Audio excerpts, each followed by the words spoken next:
हरे कृष्णा। प्राचीन समय में हिरण्यकशिपु नाम का अति शक्तिशाली असुर वरदान प्राप्त करने के लिए तपस्या कर रहा था।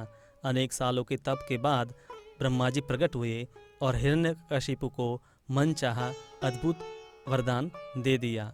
यहाँ पर हिरण्यकशिपु तप कर रहा था और वहाँ पर हिरण्यकशिपु के राज्य के ऊपर देवताओं ने आक्रमण कर लिया था।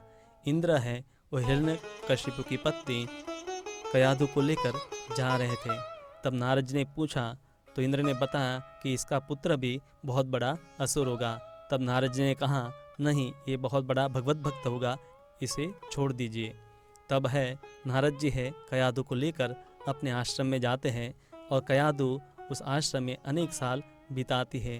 प्रतिदिन नारद जी उसको इतिहास और पुराणों की कथा सुनाया करते थे। तो इस प्रकार से उस स्त्री को भगवत भक्ति के बारे में सुनने का मौका मिला। साथ साथ में उसका पुत्र भी जो गर्भ में पल रहा था उसको भी भगवत भक्ति का विज्ञान जानने को मिला। जब कई सालों के बाद हिरण्यकशिपु तपस्या के बाद घर वापस लौटा तो कयाधु भी घर पर वापस लौटी और उसने उस पुत्र को जन्म दिया जिसने अपने गर्भ में ही नारद मुनि से भगवत भक्ति विज्ञान को सीखा था। और जैसे जैसे वो थोड़ा बड़ा हो गया तो उसके बाद उसको गुरुकुल में रखा गया। उस गुरुकुल में शुक्राचार्य के पुत्र यानी कि षंड और अमर का राजनीति, आर्थिक विकास, इंद्रिय भोग इत्यादि विषयों के ऊपर असुर बच्चों को पढ़ाया करते थे। पर प्रहलाद महाराज को ये प्रिय नहीं था और वो जैसे ही उनके गुरु वगैरह हाजिर नहीं होते थे तो वो कीर्तन करते थे और अपने मित्रों को भी कीर्तन करवाते थे।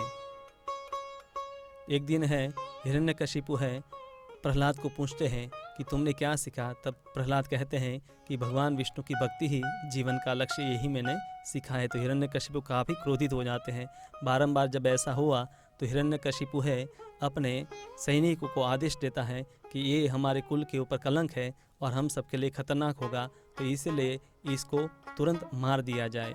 उसके सैनिक हिरण्यकशिपु के आदेश के अनुसार प्रहलाद को मारने के लिए विभिन्न प्रकार के उपाय अपनाते हैं, जैसे कि उसको हाथी के पैर के नीचे कुचलने का प्रयास कर दिया गया, सर्पों के बीच में डाला गया, जहर पिलाया गया, पानी में डाला गया, बड़े बड़े पहाड़ियों के ऊपर से उसको फेंका गया।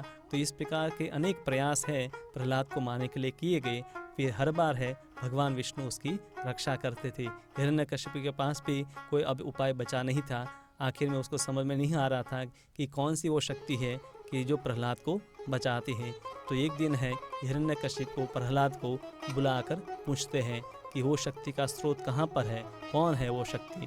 तब प्रहलाद कहते हैं कि वो शक्ति सर्वत्र है, ये सामने जो खंबा है उसमें भी वो भगवान विराजमान है। तब हिरण्यकशिपु अपनी गदा के द्वारा उस खंबे पर आक्रमण करता है और उसमें से प्रकट होते हैं भगवान नरसिंहदेव, जिनका आधा शरीर मनुष्य का था और आधा शरीर शेर का था। हिरण्यकशिपु को समझ में नहीं रहा था कि ये कौन सा प्राणी है, पर ये भगवान विष्णु स्वयं प्रकट हुए थे और हिरण्यकशिपु के साथ भगवान नरसिंहदेव का युद्ध शुरू हो जाता है। भगवान नरसिंहदेव हिरण्यकशिपु का वध करने के लिए दिन नहीं रात्रि नहीं ऐसा समय संध्या का समय चुनते हैं।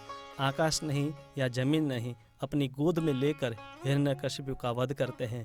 कोई अस्त्र नहीं, शस्त्र नहीं, अपने नाखून से हिरण्यकशिपु का पेट को चीर डालते हैं।